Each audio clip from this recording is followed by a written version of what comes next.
ជំរាបសួរបងប្អូនទាំងគ្នាបន្ទាប់ពីសម្រាប់ពីការងារក៏ដូចជាមករកស៊ីឥឡូវក៏ឆ្លៀតពេលមកមើលថែដំណាំនៅជុំវិញផ្ទះនេះហើយសារតែឃើញផ្កាពយួរហ្នឹងគឺចេញផ្ការីកល្អមែនតែនមានផ្កាមីដូណាមានអូគីដេអញ្ចឹងណា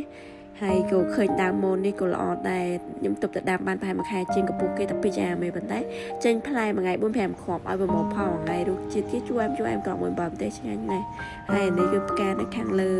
វ៉ែរ៉ង់ដាននេះក៏ល្អដែរមានផ្កាច្រើនប្រភេទ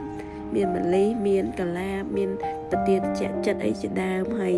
អានេះដំណាំនៅខាងជំរាបផ្ទះមួយទៀតមានដើមក្រូចសើចមាន rosemary មានដើមអូតាំងសាហើយអាវ៉ានេះគឺជាប្រទាលគឺអាហ្នឹងគេហៅអីគេដើមបខំហ្នឹងក៏ខ្ញុំបេះប្រមូលផលបាន3-4ដងដែរខែក្តៅហ្នឹងយកទៅក្លុកធ្វើបខំញ៉ាំដាក់ទូទឹកកកជាក់ល្អឆ្ងាញ់ណាស់ហើយនេះគឺជាកម្មវិធីប្រចាំថ្ងៃរបស់ខ្ញុំព្រលឹមឡើងគឺឆ្លៀតសូត្រផ្កាសូត្រអីសិនចឹងបងប្អូនណាដែលគាត់មានអារម្មណ៍ថា stress ពីការងារអីចឹងណាគួរតែសាកទិញផ្កាទិញអីប្រទាលអីយកទៅដាំចឹងគឺជួយ relax បានច្រើនមែនតើសម្រាប់អ្នកដែល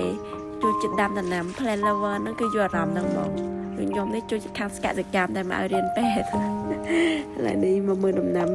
មានច្រើនណាស់ហើយខែក្តៅចឹងផ្កាកាឡាបមកចូលពេជ្រនេះគឺចេញផ្កាបានល្អមែនតើហើយបន្ទាប់ពីស្រោចបានមួយចាហៀងហើយក៏ឆ្លៀតមកស្រោចមួយចាហៀងទៀតស្រោចឲ្យគ្រប់ដោយសារតែខែក្តៅចឹងតើតែសារស្រោចតាំងពីចឹងទេផ្កានឹងសពួនដល់ហើយគ្នា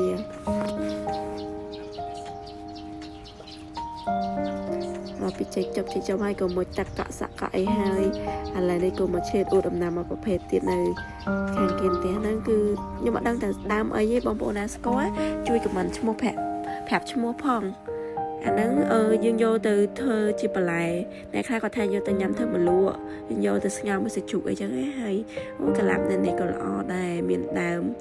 passion មានអីនេះ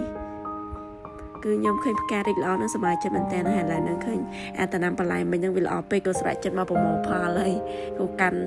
ចង្អេរទូចមួយមកគិតថាដាក់គ្រាន់ណាមានណាគ្រាន់តែកាត់តែ 4-5 កត្រៃហ្នឹងពេញចង្អេរបាត់ហើយបងប្អូនអើយ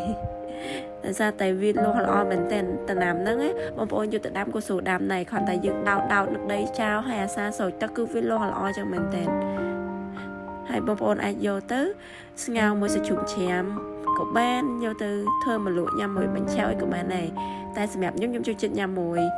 ខ្ញុំអត់ដែរញ៉ាំធ្វើម្លក់ទេខ្ញុំញ៉ាំតែជាមួយស្ងោរមួយសាច់ជ្រូកហើយស្ងោរមួយដាក់ទៅហ៊ូដូចយើងស្ងោរល្បាឬក៏ស្ងោរមួយផ្កាឡាហៀងអញ្ចឹងហើយរសជាតិគេស្តៀងនឹងល្បាអីចឹងគាត់ថាវារៀងកពុលជាល្បាតិចប៉ុន្តែបើយើងងាស់យូរទៅវាបាត់ក្លិនកពុលហ្នឹងហើយឥឡូវនេះគឺខ្ញុំចាប់ផ្ដើមយកមកស្លហើយចាំទៅជូតញ៉ាំអីហើយតាមទឹកដាក់ស្លហើយបេះមិញហ្នឹងគឺបានច្រើនណាបងប្អូនខ្ញុំម្លេចបានឡើង2ពេលហើយឥឡូវហ្នឹងយកតែពាក់កណ្ដាលមកស្លហើយទុកពាក់កណ្ដាលទៀតនៅទូទឹកកកហើយបងផ្លោមកមើលពណ៌គេឡើងតំណងមកបងតាមម្រេចតិចមកឆ្ងាញ់មែនតើហើយឥឡូវ